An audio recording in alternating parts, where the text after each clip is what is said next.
Hey everyone, welcome back to Brazil Crypto Report, a podcast produced by Activo Media and Advisory. I'm your host, Aaron Stanley, and today we have a fun episode with Justin Norman, who's a content creator and filmmaker focusing on technology adoption in emerging markets. Justin recently spent several weeks in Latin America researching stablecoin adoption and has just released a really great YouTube documentary series about his experiences.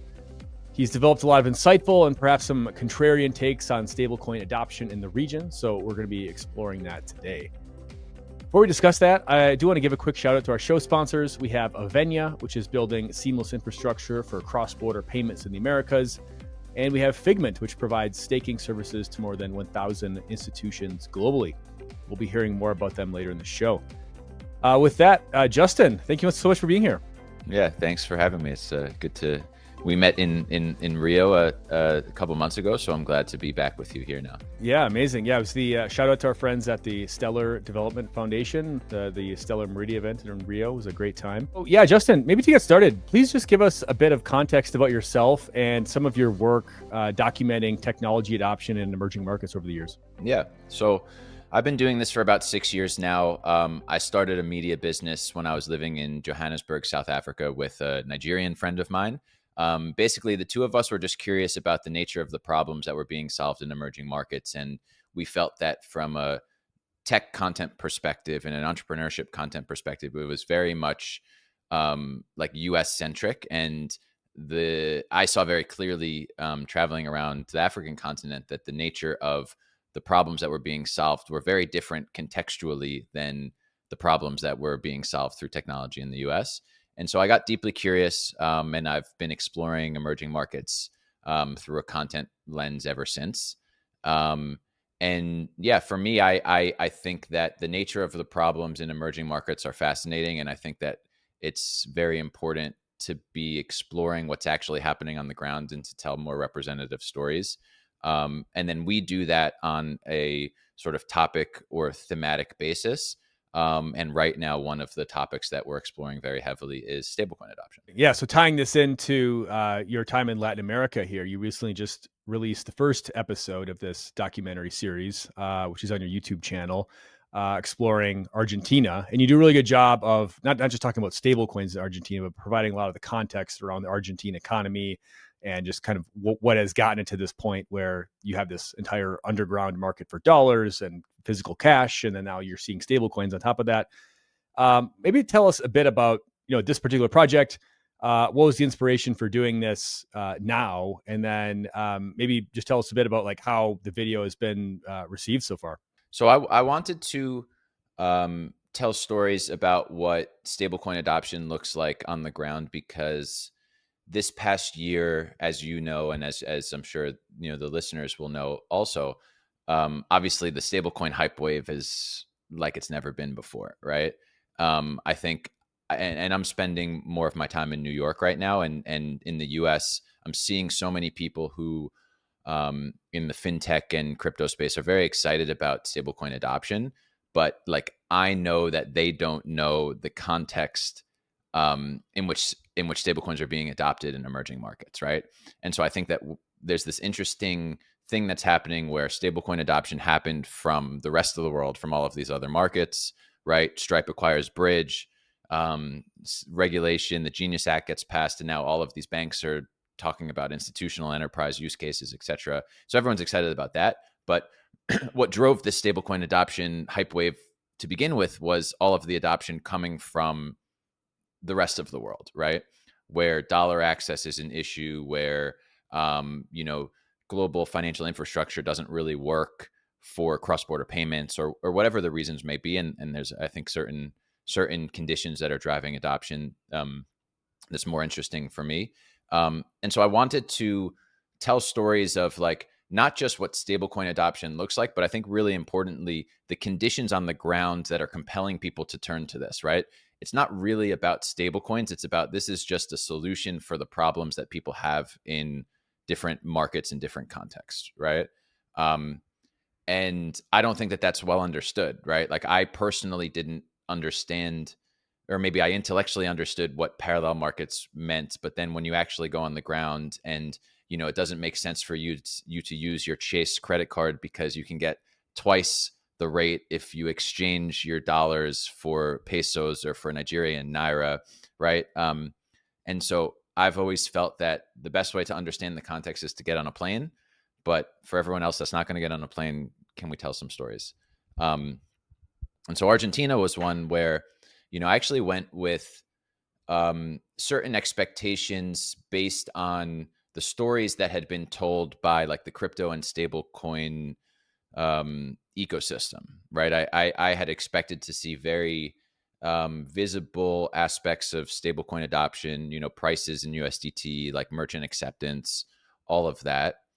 And I didn't really see any of that, right? So there's this interesting experience that I had where, on the one hand, the data says $90 billion in stablecoin volumes. And then on the other hand, like, and we were just talking before we recorded, a lot of the YouTube comments from people in Argentina in that episode were saying, like, I live in Argentina and no one's using stablecoins, right? And so that's true in the sense that, like, there's maybe not visible aspects of it, and there's no one using it necessarily for like day-to-day spending, unless of course they're earning, and even that might not be that visible. But at the same time, $90 billion in volumes is not made up, right? And so that naturally raises the question of, like, what are the use cases that are driving those volumes, and what is happening from an adoption perspective. So it's through that lens that I explored Argentina and other markets too. Yeah, and it's super interesting because that experience parallels with some of my experiences recently in Argentina as well, where I'd gone there with some expectations, like, oh, I'm just going to be paying with USDT for everything. And, there's a few little hot spots in like Palermo and Puerto Madero where you'll see, some USDT stickers or whatever, where there's kind of like a Bitcoin embassy type of thing. But beyond that, it was like, I didn't really see a whole lot. And I was even, I hosted a reception at a restaurant in Puerto Madero, which is kind of like the fancy, part of Buenos Aires, right on the river. And I was offering, the guy was offering me a discount if I paid in cash or in dollars, right? And I was like, well, can I pay you in USDT? And he just had no idea what I was talking about. So I was like, oh, okay, maybe this is not like a representative sample of Argentina here, but like just in my experience, like, okay, I thought there'd be more kind of real world adoption and understanding of what this is. But so maybe talk a bit more about, like, if retail, day-to-day people are not using this, but there's $90 billion of volume coming out of this country, like where is this volume coming from? Like, what is it being used for? Figment is the leading independent provider of institutional staking infrastructure, with over $18 billion in assets under stake and more than 1,000 clients across Latin America and globally. Banks, exchanges, fintechs, and asset managers can earn secure and compliant rewards on proof-of-stake networks using Figment's non-custodial infrastructure. They offer everything institutions need to stake with confidence: point-and-click staking, real-time portfolio tracking, powerful APIs, audited infrastructure, and industry-leading slashing protection. Head over to figment.io to learn more. I'd like to take a moment to tell you about our show sponsor, Avenia. If you're building a wallet, a crypto consumer app, or a global payment platform, Avenia is your bridge to Latin America.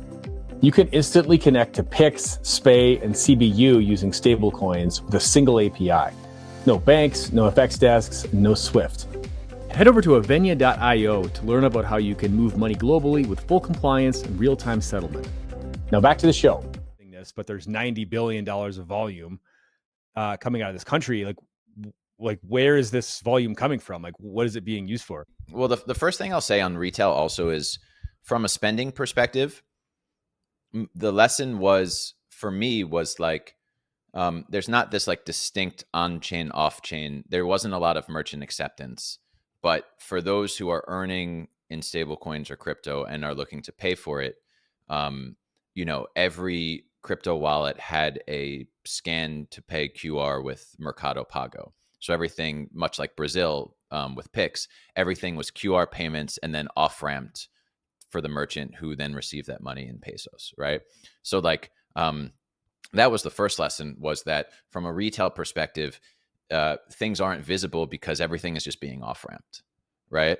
And so this notion of like there's this distinct on-chain everything, people are accepting stablecoins, like any merchant that has Mercado Pago is accepting stablecoins or could accept stablecoins. It's just that what they're receiving is if somebody is spending stablecoins, what they're receiving is pesos, right?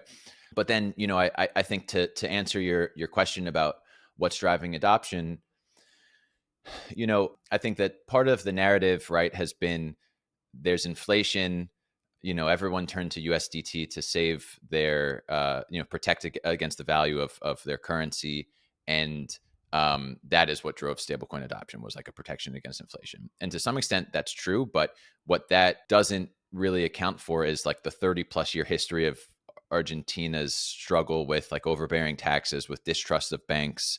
And this period of inflation that they just went through was actually not really even as bad as what they experienced in the 80s, right? So there's this whole parallel infrastructure. There's Cuevas, there's informal foreign exchange, everything that sits outside of the banking system, that has existed for 30 plus years, right?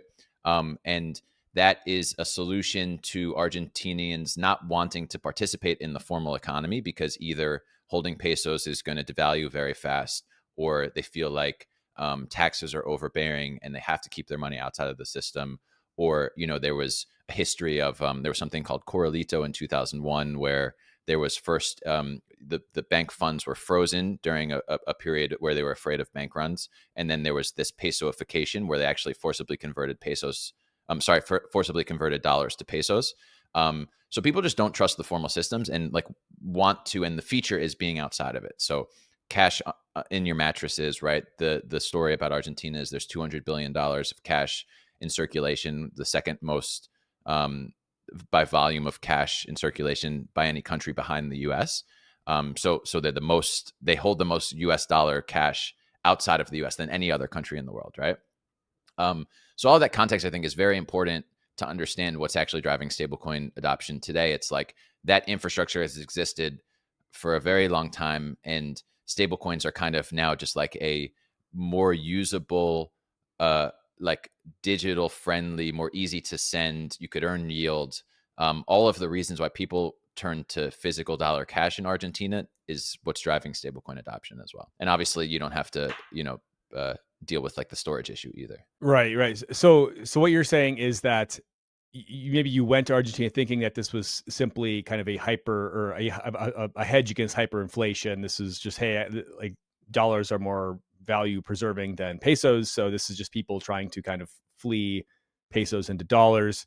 But the reality is, it's a lot more complex than that. It's more of like it's almost just like this psychological instinct, right? Maybe even like a sociological instinct baked into the fabric of society, that like you just have to find ways to operate outside of the formal system. Otherwise, you can't. I mean, you actually had some good interviews in the documentary with a guy who was basically saying, a small business owner was basically saying like you can't really, like if you try to do everything like by the book, like you're gonna go bankrupt, right? So you have to find like some way of kind of being like 1 foot in, 1 foot out. Yeah, and I think that a big lesson that I have just from spending a lot of time in places where either the banking system doesn't work, or the economy doesn't work, or the government isn't to be trusted. Like, we talk about these things in the abstract. It's very hard for like an American or a European to understand the context, because here in the US, we are well served by the banks. Our credit cards work anywhere in the world. Like, to a large extent, we don't have any fear that like the government is going to take our money, right? And so when you hear these stories, sometimes like it's hard to understand, because it can feel irrational almost, right? Because through our own experience, it's very far from our realities.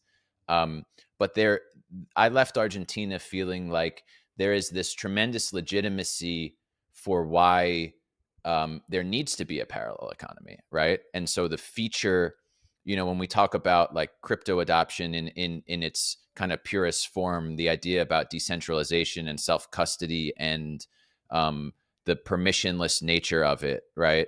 All of those things actually matter to people in Argentina, right? And so self custody, right? They keep their cash in mattresses, like that's self custody, right? Um, and so, yeah, I mean, I think that that's where like understanding the context that's driving adoption is important to understand. Um, what is like almost the job to be done of the technology, right? So I think these days, especially in the stablecoin space, a lot of people are quite excited and talk often about like the technological properties of stablecoins, right? Like no one in Argentina is really adopting it because of the technology, right? They're adopting it because it's a parallel economy, and it's maybe it is better that you can send it instantly, or that it's cheaper, but that's I think like secondary to all of the other reasons why they're adopting dollars or stablecoins in the first place. Right, yeah, they're not using this to save like 3 basis points on their, transactions, right? It's a totally different value proposition. And I appreciate how you're attacking this from like you don't strike me as like a stable coin or crypto like homerist by any stretch. Like you're just somebody who's just curious to see like what's actually happening and what's actually driving this adoption. Why are people actually using this? Um, so going back to that question of the 90 billion in volume, like you mentioned that like there's a lot of folks who are retail people who are maybe paying via these kind of off ramping apps. So you pay with like your Bello app or some other type of exchange app, and it just off ramps instantly to via Mercado Pago. The merchant uh, receives pesos, but I mean, but the Cuevas themselves, right? Are is there more of like a wholesale game going on here as far as 90 billion is a lot, right? There's got to be more going on than just like retail people paying for stuff with crypto and off ramping to Mercado Pago. Yeah, for sure. I mean, um, I mean, I'm sure a lot of the volumes are enterprise repatriation, all of that kind of stuff, right? Like the businesses who are outside of the system want to stay outside of the system. Um, Stable coins being something that Cuevas now offer. And, if the goal is to keep your money outside of Argentina, if you've got $1 million in cash sitting in your house, now you can go to a Cueva and give them $1 million in cash, and the Cueva can convert that to USDT and transfer that to your US wealth management account or something. You know what I mean? Like that I'm sure is definitely happening, right? Like the conversion of physical cash to digital money through stablecoins. I guess one question would be under Millet, it seems like the economic conditions have, I guess, depending on who you talk to, like they've improved and they've maybe deteriorated depending on how you're looking at it. But there's been some pretty significant changes to the economy since Millet came in. It does seem like the blue dollar rate has finally paired with the official dollar rate. There's not this huge arbitrage play, this huge spread anymore. Hyperflation has been somewhat tamed.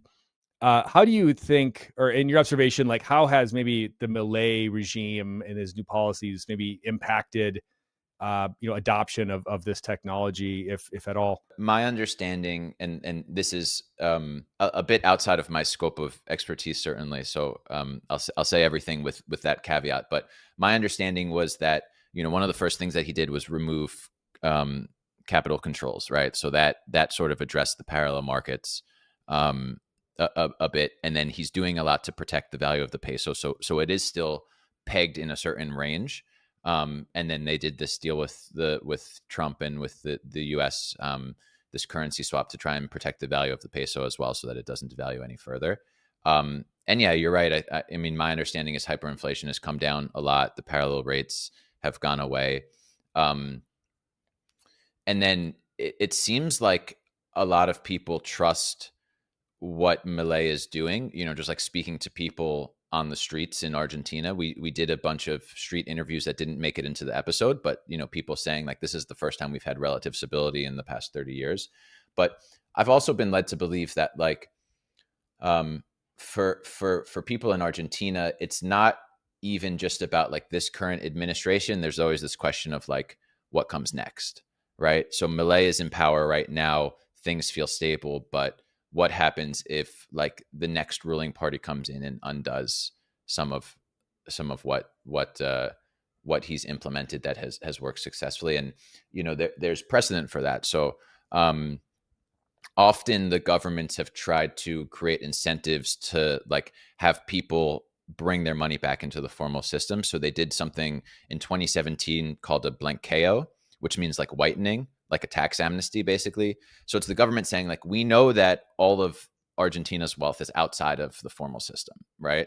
And so we want to incentivize you to bring it back into the formal system. So in 2017, they did this.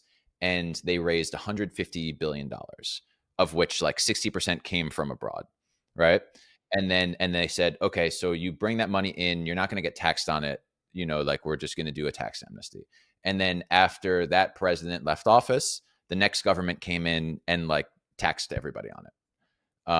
And then there was inflation, and so Malay is doing Blanqueo now, and we'd have to look up the numbers, but my understanding is that he's having significantly less success convincing people to put their money back in the formal system, because the entire experience there is just like we've been promised, and the government has flip-flopped back and forth between ruling parties, and the problems have never gotten solved. And so like we know better than to trust anybody. It's not about Malay necessarily. It's about just like the experience of what it is to be an Argentinian, right? Right, right. And that's a tough problem to solve, right? Because that's something that shows 3 decades of just deteriorated trust in the system that, a single politician, no matter how, great or inspirational or effective he may be, can't rectify that, right? There's no quick fix. The other thing I'll say is that my impression of parallel economies is they have network effects. They have strong network effects, right? So if you are outside of the system already, you're going to continue to remain outside of the system because you have to, right? So let's leave aside like the tax amnesty situation for a second. In most instances, if most of your money is and most of your wealth, like you took pesos and then you sold it at a cueva and you have dollars now. If you want to do something with those dollars, you can't go back to the bank, right? You have to use a cueva. So a question that I also had was like, if stablecoins exist, if inflation's coming down, why do people still use cuevas? And the reason is because of the network effects of a parallel economy. Like, um, you can't go back to the formal system when you're already outside of it, right? Uh, and in many ways, even though there are dollars now available through the banks, there's this idea about preference also of remaining outside of it. But then there's also the just like the tax implications, I suppose, of you can't go back to a bank with $1 million unless it's a blanqueo and say, here's my $1 million. They're going to say, well, where did that come from? And there's a whole bunch of considerations there. Well, right. Especially even if you have like a cueva that you've been going to for, 10, 20 years, and this guy, and, you drink beer with the guy, he knows your family, do asados with the guy. Like there's a trust relationship there with that guy that you probably don't have with a bank. Right.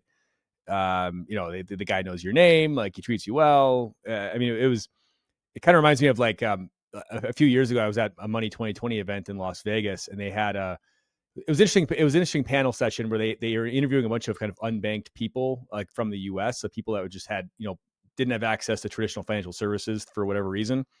And I think one lady was like in her 50s. I think she had gotten divorced or something, so she couldn't. She was having problems accessing credit and opening bank accounts and things.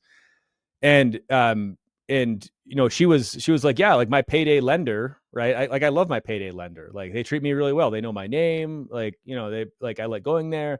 I go to the bank and they treat me like I'm some kind of, scum, right? Like I'm just some nuisance, right? I'm irrelevant. But I go to the payday lender, even though they're charging me an absurd amount of money on my loan, like they treat me really well, right? So I feel like you have kind of that sort of thing with the cuevas probably as well, where like there's just a lot of like trust baked into some of these relationships, and yeah, maybe outside the system and sketchy to the outsider, but the people that are living this every day, this is high trust for them, right? One thing that I've said in the context of a lot of the work that we've done is like what looks sketchy to an American is often just like business as usual in emerging markets. And there is an interesting thing about that in Argentina, you don't trust the banks, but you send a WhatsApp and you say, I need $100,000, and they'll send a guy with the cash to just deliver it for you. Yeah, like, So yeah, I mean, I think emerging markets are just way more peer to peer, right? Like the relationships aren't intermediated by, like centralized intermediaries.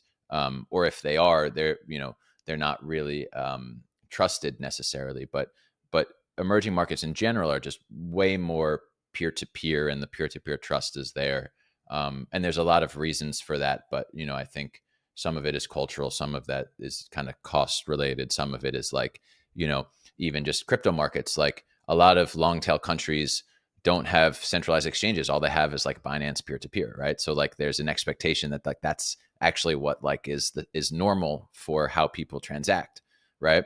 Um, so for all of those reasons, I think that's one thing that drives a lot of my work is like you kind of have to do a lot of unlearning and throw out a lot of your priors to try and understand the context in which things are happening, because obviously it's very different from our experience. Yeah, yeah, a lot of preconceived assumptions and notions that we have to sort of willfully forget, right, to understand these things. Um, as we're recording this, Dev Connect is happening in Argentina right now, which is really exciting that the Ethereum Foundation decided to host this big event in Argentina. So most of the kind of the crypto community of the world is in Argentina and Buenos Aires right now, and my social media feeds have been full of gringos like posting images of how they just paid for something using like a random stablecoin app or whatever. What we were originally talking about, I mean, there's kind of like this disconnect between how the crypto community we've created this narrative about like how Argentina is this kind of crypto capital of the world. And then when you get there, it doesn't appear like doesn't appear that anybody's actually using this stuff. I guess like what would be like the main learnings that you would want maybe like the crypto ecosystem to kind of take away from some of the work that you've done, or maybe even just better understanding, why this technology is being adopted and why it's useful in this context. Like, well, the first thing I would say is that like the spending use case to me has always kind of felt a little bit like an edge case, right? So I don't know what the figures are, but like not that many people earn in stable coins, right? Um, and so everyone who's going to Dev Connect and buying things with their USDT is not like your average Argentinian, right? Um, and so I think that I think a lot about also when it comes to access to stablecoins and spending, like the direction of travel, right? Um, I think far more, and we can talk about Bolivia in a little bit because that was another country, but far more people are spending stablecoins or need stablecoins to spend abroad versus domestically. But before we get into that, I mean, to answer your question, I think it's really just about like there's real nuances and complexities to these markets that are driving adoption for different reasons, and there's a variety of different use cases, right? Many of them have nothing to do with the technology itself, and I think it's important to just understand that context, right? And it's going to be in many ways different market to market, even neighboring countries. I think it's very interesting how it's on the one hand great that stable coins can kind of enable this like default global access to a dollar asset, but on the other hand, like what's going to drive adoption of that is going to really depend market by market and still depends on like local on and off ramps, right? Like there is still a lot of um, infrastructure and knowledge that is required if you want to service all of these markets at the last mile as well. You mentioned Bolivia, and I know you spent some time in Bolivia. You spent some time in Brazil while you were in Latin America, and I would love to hear about those experiences. And what did you notice about those markets that was maybe different or similar to Argentina? I mean, both of those markets, there's all kind of you have some of the same challenges, right? I know Bolivia is going through some hyperinflation. Brazil has had stints of hyperinflation, which we haven't had in a while, but there's still kind of a distrust of the banks. We even just had a big bank failure, a big meltdown here this week. That was all over the news. But yeah, I would love your reflections on some of these other countries in Latin America and how that compares to what you saw in Argentina. Yeah, I mean, this is a good example of we're going to talk about three countries that are all neighboring to each other and the set of conditions that are driving stablecoin adoption and the economic considerations are in many ways considerably different amongst the three of them, right? So Bolivia has no dollars. Like they're running out of in their exchange in their reserves. They've got like $50 million liquid, right? And that happened because They don't export natural gas as much as they used to. They've been spending a lot on fuel subsidies, and so they've just depleted their reserves. And so um, it's a completely different context that's driving adoption. There, it's like you're an importer and you need to buy something from abroad. You literally cannot get the dollars to do so from your bank. And so you have no choice but to turn to stablecoins. And so that's what I was saying, like kind of the direction of travel. You know, maybe there's a handful of freelancers that are earning stablecoins and are paying locally with stablecoins in Bolivia, but stablecoin adoption in Bolivia is more so like, I need stablecoins because I have to buy something with dollars from abroad. Um, and people are doing that through stablecoin cards, and they're also doing that in hacked together ways as well. Like I got to spend some time with um, a agricultural importer that's like a 30-year-old country, like a very, very traditional business, you know, not what you would think when you thought about like a company adopting crypto. And they basically use stable coins. They do 10 to 15 peer-to-peer transactions a month on Binance to get $250,000 of USDT, which they then transfer to a bank account offshore to then wire to their suppliers for whatever they're importing from China or Uruguay or the US or Brazil. And it's crazy. Like that's like this hack together solution. Stable coins are actually in their case, like truly a lifesaver for the business, because like they just literally cannot get dollars from the banks. So yeah, Bolivia is an interesting one, and I think that there's a lot of markets that are similar to Bolivia, where there's like a massive import deficit. Sometimes there's dollar shortages, just as a general result of like the macroeconomic situation of the country. You know, a lot of other countries that are, you know, very commodity driven, depending on the price of commodities, might have dollar shortages as a result at different periods of time. And so I think that you see stable coins as being a big tool for that cross-border trade aspect. And you can look around and map all of the markets where the macro conditions are the same as Bolivia. And I think you'll find that stablecoins will play an important role in all of those markets, because while stablecoins don't like address the macro issues, provided like you can build enough liquidity in any given market, like there's going to be demand for them, because there's always like dollar shortages in those countries that are exporting less than they're importing. And one other thing that I saw when I was in Bolivia that I thought was interesting and kind of like indicative of what we're talking about in terms of this like disconnect, is that when I was in the Santa Cruz airport leaving Bolivia, the prices I saw in the duty free shop that the prices were in USDT. And I had never seen that before, right? Like, and we just talked about my expectations for Argentina. I was expecting in Argentina to see prices in USDT, and I didn't. And in the duty free shop, the prices were listed in USDT, and we can send some photos. I don't know if you want to splice it in, um, but I went up to the guy who worked there and I asked him, how do I pay in USDT? Because that was also something that I had talked to some people about, was like the fragmentation of stablecoin payments, right? Like what chain? So even if it was just USDT, like what chain do you use, right? I think that that's often a barrier to adoption, because is it Tron? Is it Ethereum? Is it something else? You know, is it Binance? Is it whatever? Um, and and so I went up and I asked them, how do I even pay in USDT? And they said, actually, we don't accept crypto. We only accept physical dollars in cash or a bank payment via Zelle. And also, my assumption is that the only people that can make payments, Zelle payments, are people with US bank accounts. So I thought that was interesting also, because I don't know how many Americans are coming through Santa Cruz, Bolivia, but so I thought that was kind of, on the one hand, indicative of this disconnect, as I said, but then also I was trying to figure out, why did that happen? And I have kind of two hypotheses.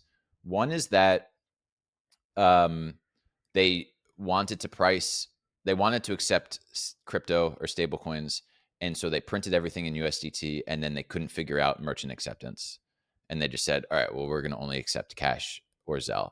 I think that is possible, right? Like merchant acceptance, just like peer to peer, is even just confusing, and so they just gave up on it. The other, though, is that I think it's a reflection of people in these markets like not looking at stablecoins as a distinct thing, but they're just dollars, right? So no one thinks about USDT versus USDC. It's all just dollars, right?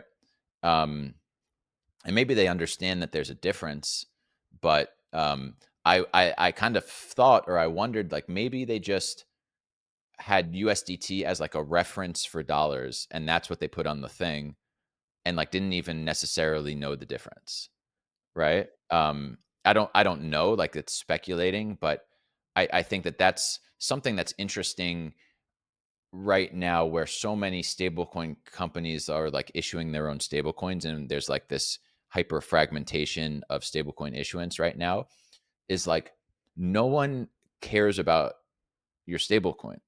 Like um I mean, the reason why people, it's certainly in the context that I'm exploring, the reason why people are using them is because it's a dollarized asset, right? They could care less what it is. I even like had a question about, do people trust USDC or USDT more? And like that was the wrong premise. Like no one knows. Um and so yeah, I mean, I've been reflecting on, you asked earlier also about like what are kind of messages to the crypto community or lessons or whatever, and like that's another one, is like all of the things that you think that people care about, like from a retail perspective, or and even like an enterprise perspective, like for businesses doing cross-border trade, like no one cares, right? Like they have a specific need and a specific problem to be solved. And if anything, like the technological complexity and the fragmentation is like actually getting in the way of adoption. Like I'll give you just one other quick anecdote. So I used a local production team in Argentina. They spent all week with me exploring, stablecoin adoption through this lens, talking about parallel economies um, and why people want to be outside of the system. And um, we were talking to certain users, freelancers for a different episode, who were also saying, I would never use PayPal or Payoneer or whatever because it blocked my account and the exchange rate was bad, and so on and so forth. Like, so I use stablecoins for these reasons. And then at the end of the week, I said, I'll pay you however you want to pay to get paid, right? Like my assumption would have been like he wanted stablecoins after spending a week exploring stablecoins with me. And then he said, no, just please pay me in PayPal. That's the easiest. so, so you didn't succeed in red pilling this guy, apparently. It wasn't my intention, but I think that that's like a fair reflection of like what's driving stablecoin adoption is like people have a need that they need to solve for, right? It's not because they think like the tech. I mean, there's a certain population of people, sure, that are like stablecoins are the best or crypto is the best, right? And like, I don't want to use banks, right? That's a very small percentage of the population, right? Well, it's even, I mean, we even see that even, in the broader crypto industry generally, where, if you're invoicing somebody for services, a crypto company, and it's like, well, how can you guys pay? And they're like, oh, well, we pay by bank transfer, right? Like, or we, it's, it's like, guys, you're a crypto company. Like, what do you mean you can't pay in stable coins, right? It's like, well, it's just easier to implement. It's fewer changes that we have to deal with internally, and whatever. Which, yeah, it's like until there's a sufficient pain point for them to adopt the new technology, like there's no reason to adopt it. It's just easier to keep using the existing Right. thing that works well enough, right? But the Bolivia example is interesting, the USDT example, because the airport example you mentioned, because I remember a few months ago, Paulo Arduino was tweeting out images of prices in Bolivia, of items in Bolivia. I don't know if it was from this this store or not, this duty free store, but he was tweeting out images of items being priced in USDT, and it kind of went viral. You remember that? Like that was kind of a big deal a few months ago. Maybe it was the same. Yeah, I Okay. mean the different, right? So I maybe it was the same place. That'd be funny. They are like becoming, I mean, it is becoming a reference price, right? So like in Bolivia, there's a parallel market, right? So you can go, there's informal foreign exchange places that you can go to, like in an actual market. There was like a city center with a bunch of storefronts that were a little bit more formal, and then even this one Burger King in like the center of the city, in the parking lot of the Burger King, where people are just sitting there with like stacks of cash, right? And the reference price is like the Binance conversion to like Bolivianos to USDT, right? And then of course, like in the market, like everything is a negotiation. But I thought that was interesting. It's like if you ask somebody what the price is, there's a website, ustbowl.com or something, ustbowl.com. And that is what the price is, like the real market price compared to the official price, which is not what you can get dollars at today. And they're basing that off of the Binance reference price, essentially.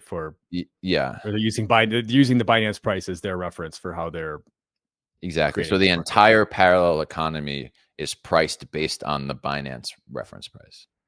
Interesting. Yeah. Okay. So that's yeah, that was interesting. One other thing I just wanted to say in the context of Bolivia, and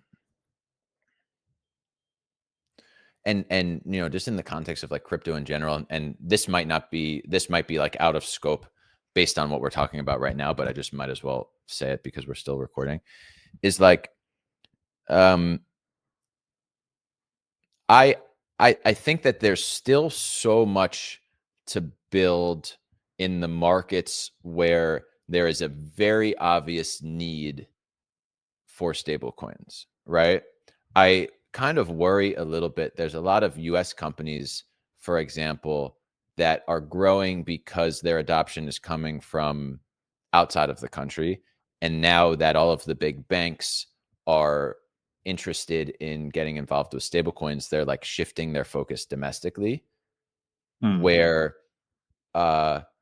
like I think you're still kind of searching for use cases. It's like nice to haves versus need to haves, right? And in aggregate, the payment volumes from the rest of the world are, I know that if you could get whatever 1% of JP Morgan's payment flows or something, like that's a big number, but like in aggregate in all of these other markets, you could also get to a big number as well, right? And the need is there today in the rest of the world.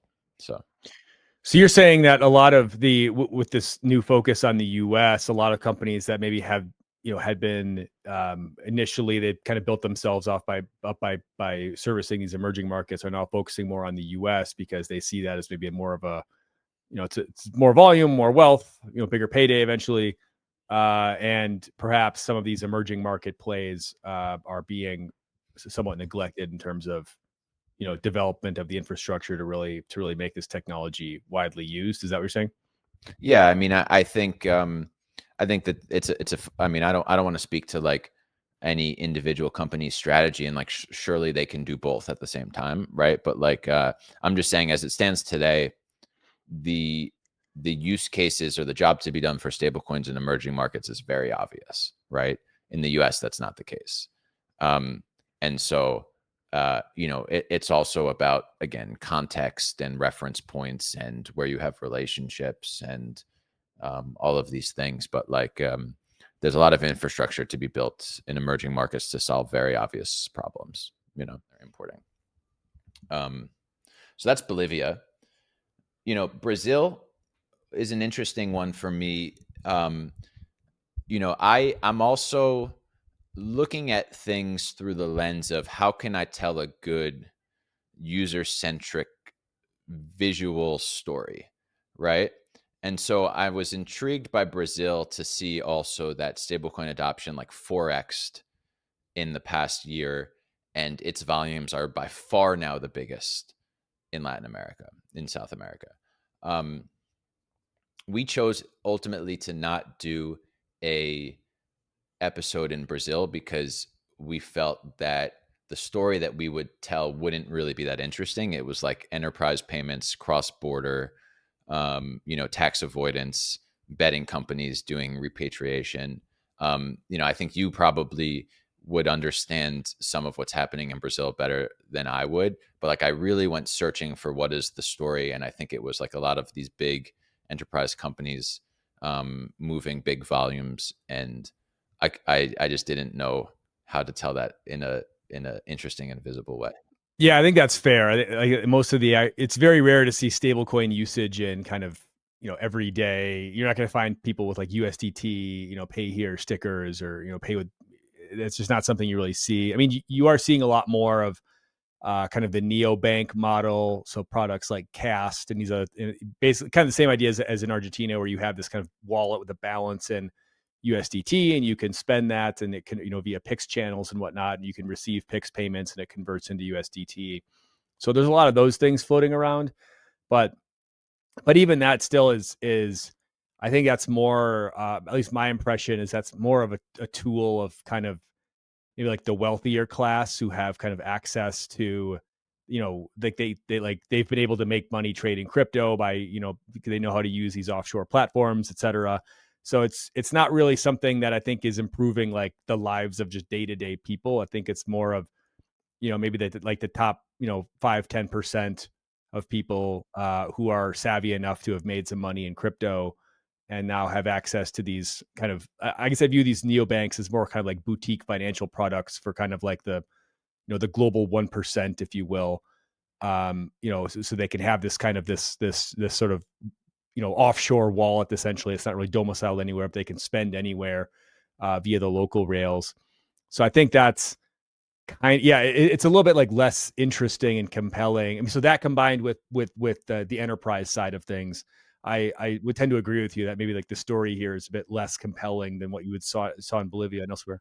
Like don't get me wrong, like those are real use cases and real volumes, and making a cross-border payment and settling cross-border payments via Swift is antiquated, and that's not just about shaving basis points off of a payment. That's about like instant settlement, moving money faster, like all of these things that like are real solutions. um but yeah, I'm looking through like a little bit of a different lens at from a storytelling perspective at those things, right? But my understanding is that credit card payments also settle very slowly in Brazil, and my understanding is that the government has been experimenting with like different types of taxes that are also pushing people to stable coins and wanting to be outside of the system in Brazil, and like all of that is real, right? And there's a lot to build and a lot to support all of that. And Brazil is a massive country, and that's why there's massive volumes, cross-border trade, everything. And that's still interesting, right? But just a little bit harder to tell in a sort of documentary format. What else, kind of reflecting on all we've talked about and your experiences in Latin? I think you were here for, a month or, 4 to 6 weeks or so. Is there anything else that you found maybe just like to be really surprising, or maybe something that was maybe contrarian to your assumptions, your instincts before you embarked on this project? The things I went with priors into Argentina, as we talked about, and those were different. They ended up being different than like the experience ended up being different than what I expected. Um, Bolivia, I felt like I understood really well. I do think that I lived and worked across Africa for almost 10 years, and I think that like having that foundation of experience of how emerging markets worked helped me to understand some of how these countries in South America worked that I wasn't otherwise that familiar with. That was the first time I was in Brazil. To be honest, like I had never thought about Bolivia. Sorry, that was the first time I'd been in Bolivia, and I had never thought about Bolivia until I went there and I was hearing that it was a fast growing crypto market and it was driving a lot of volumes for stablecoin cards. Um, and yeah, like the macro conditions were very clear to me in terms of what's driving adoption, and I think that you can put a bit of a blueprint together, right? For what are the conditions that are going to be useful for cross-border trade in stablecoins, using stablecoins. And then you mentioned your time in Africa, and you've obviously spent a lot of time living in Africa, working in Africa, and then creating content in these markets in Africa. And I know in Africa, some of these countries have maybe similar profiles to what you saw in Latin America. I mean, Nigeria, I think, has like a pretty massive peer to peer economy for crypto.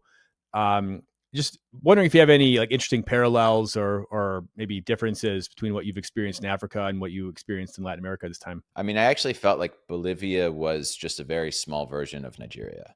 The same problems.